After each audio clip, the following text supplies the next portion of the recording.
Thank you, Abdel Fattah. First of all, I'd like to thank the organizing committee for the invitation. My task is to present the role of ICD in non-ischemic cardiomyopathy. So this is the agenda for my talk. After a brief introduction, we'll talk about the sudden cardiac death in non-ischemic cardiomyopathy, secondary prevention of sudden cardiac death, primary prevention of sudden cardiac death, and cardiac resynchronization therapy in patients with non-ischemic cardiomyopathy, and I will conclude with a brief summary. Dilated cardiomyopathy is responsible for approximately 10,000 deaths in the United States each year. It is the second most common cause of heart failure in Saudi Arabia, according to the Heart Registry, constituting about 16.5%. It is associated with significant morbidity and mortality. As we know, the most common mode of death in patients with heart failure is sudden cardiac death. More than 64% of patients with NIHA class 2 die because sudden cardiac death. As the disease progresses, the contribution of sudden cardiac death to the total mortality is less. For example, in NIHA class 4, only about 1/3 of patients died due to sudden cardiac death. So the role of the ICD is mainly in patients with class 2 and class 3 symptomatology. Sudden cardiac death is mostly arrhythmia-related death, monomorphic VT, and in some cases bradycardia.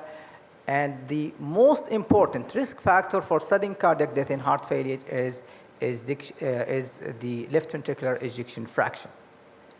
According to different studies, the drug studies, CHF-STAT and Jessica, SOLVE, this is the antiarrhythmic medication, all showed that the patient with lower ejection fraction has higher incidence of sudden cardiac death. And as the left ventricular ejection fraction goes down, the incidence of sudden cardiac death increased. So does patient with non-ischemic cardiomyopathy has a higher incidence of sudden cardiac death as compared to ischemic, or it is the other way around? So there was a controversial in the early days that patients with dilated cardiomyopathy, they don't need a primary prevention ICD because the incidence of sudden cardiac death is low. So if you look at this diagram, patient with substrate, whether it is electrical substrate, like in patient with long QT syndrome, short QT syndrome, or Brugada syndrome, or structural substrate, like scar or hypertrophy of the cell, conduction abnormality within the tissue, are prone to have arrhythmia. This substrate could be formed, as we said, by inherited condition like the channelopathy, but it also could be caused by myocardial infarction or dilated cardiomyopathy. The fact that patient with ischemic cardiomyopathy has a higher burden of scar, as demonstrated in multiple MRI studies, they have higher, more prevalent sudden cardiac death, and the earlier study with primary prevention for sudden cardiac death were positive early with ischemic cardiomyopathy. However, in the dilated cardiomyopathy, the earlier smaller study did not show the benefit. So if you have the substrate and you have autonomic modulation or acute strain or ischemia, you are prone to have arrhythmia and sudden cardiac death.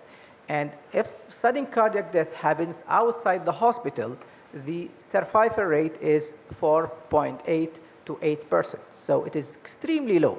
Therefore, the most important and the only effective treatment for sudden cardiac death is ICD implantation. The ICD could be implanted as a secondary prevention in a patient who already has a history of VT or VF arrest. It also could be planted as prophylaxis, primary prevention for sudden cardiac death. Sorry. So let's look at this patient scenario. 47-year-old male with history of non-ischemic cardiomyopathy for the past 2 years. His asymptomatic ejection fraction is 40% as per echo. He's a smoker with COPD, and he's in target medical therapy. He had an episode of syncope with documented ventricular tachycardia. My question to you, would you consider ICD implantation at this point of time in this patient? And why? The answer is yes. This patient qualifies for secondary prevention ICD implantation because he already has episode of sudden cardiac death. And why we think these patients should or must have an ICD implantation unless there is a contraindication. We know that from the incidence of sudden cardiac death in such population. The control arm of the AFib trial showed that patient who does not have an ICD and who already had VT or VF, the incidence of sudden cardiac death in the first year is about 8%, 11% in the second year, and up to 18% in 3 years' time. So this population is really high risk for sudden cardiac death, and secondary prevention ICD implantation is a must. This is the data from different study. As we said, the earlier study, the CIDS, the CASH study, was a small study, did not show statistically significant benefit. The CIDS was terminated prematurely, but the largest of all was AFib trial, which again was terminated prematurely and because the patient with ICD has a better outcome compared to medical therapy. So this is the data from the 3 study which showed significant mortality reduction in patient with the ICD arm, and that has been reflected in the guideline. Patient with history of sudden cardiac death with VT or VF, if they don't have reversible causes, they must have ICD before they leave the hospital. Patient with structural heart disease and VT, which is hemodynamically stable or unstable, again, are a candidate for ICD implantation. Patient with history of syncope with inducible VT in the EB lab are also a candidate for ICD implantation. Patient with non-sustained VT who had ejection fraction more than 40% according to the MUST trial data. If they have VT stem with positive for arrhythmia, then they should have an ICD implantation. What about primary prevention ICD? Let's look at this case scenario. 66-year-old female, type 2 diabetes mellitus, mild renal dysfunction, non-ischemic cardiomyopathy for 1 year. She's at NIHA class 3 symptoms, and her most recent ejection fraction is 32% per echo. She is compliant with her medication, including beta blocker, ACE inhibitor, diuretic, statin, in addition to her diabetic medication. So should this patient be considered for primary prevention ICD implantation at this point? And is there anything else you would like to consider before making the final decision? So what do you think? So this patient is non-ischemic cardiomyopathy. She has been on target medical therapy more than 3 months. Actually, she's 1 year. And she's still symptomatic class 3. Her ejection fraction is in the 30s. So she's a candidate for primary prevention ICD implantation, but I would like to know what does her 12-lead ECG look like, because the decision is based on whether she has a left bundle branch or wide QRS complex. Then she will qualify for biventricular ICD implantation or CRTD. If it's narrow complex, then it will be probably a single chamber primary prevention ICD implantation. We know that from several data, the most important of them are skid heft. You know, the method included only patient with ischemic cardiomyopathy, and which showed that primary prevention ICD implantation really can save life in these population. However, earlier study with non-dilated cardiomyopathy did not show benefit from ICD in non-ischemic cardiomyopathy, probably because these study had a small patient population and there was no enough number to show the benefit of ICD. The larger of the ICD study is the skid heft study, which recruited patients with ischemic as well as non-ischemic cardiomyopathy, probably 50%. And it did really show that there is mortality benefit when it comes to primary prevention ICD in patients with ejection fraction less than 35%, with at least NEHA class 2 symptoms. So the SHFG showed reduction in the total mortality as well as arrhythmic mortality in primary prevention ICD implantation. That also was shown in the companion and, as I mentioned, in MEDIT2 in patient with ischemic cardiomyopathy. What about cardiac resynchronization therapy in this patient population? The dyssynchrony is quite common, especially in patients with advanced heart failure symptomatology. Patient with class 4 symptom, the incidence or the prevalence of dyssynchrony as demonstrated with left bundle branch block in the surface lead ECG is probably 40%. The presence of such dyssynchrony is associated with significant mortality at the short term as well as the long term.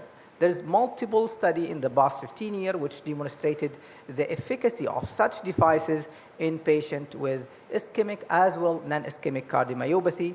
The earlier study recruited patients with advanced heart failure symptoms, class 3 and 4, but the most recent study, the reverse, the MEDIT-CRT and the RAFT, recruited patients with milder heart failure symptoms, class 1 and class 2. So all of these studies showed there is a significant benefit from CRT in patients with heart failure. The role of devices in general, whether it's ICD or CRT, usually is needed in patients with stage B. Some of the patients in stage B will require device therapy. Most of the patients with stage C and some of the patients with early stage D would be considered for device therapy.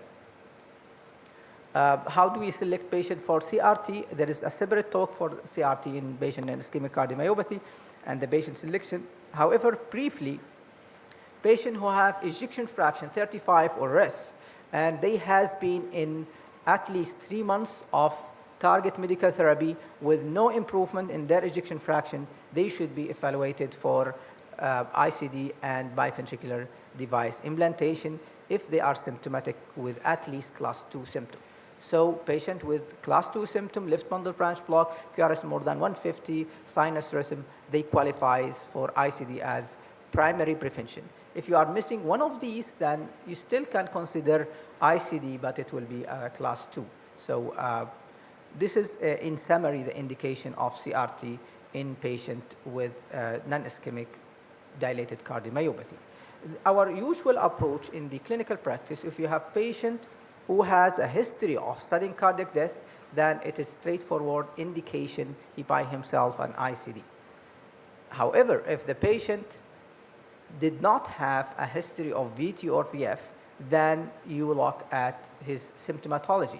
If he's symptomatic at class 2 and 3 and his non-ischemic cardiomyopathy ejection fraction less than 35%, then we ask ourselves, is the patient in enough medical therapy? Is he in the target dose of medication for enough period of time, which is usually 3 months? If the answer to that, yes, that second question we ask, does the patient has dyssynchrony or wide complex ECG? Then if the answer to that yes, then he qualify for biventricular ICD implantation. If the QRS complex is narrow, then the patient is a candidate for primary prevention ICD implantation.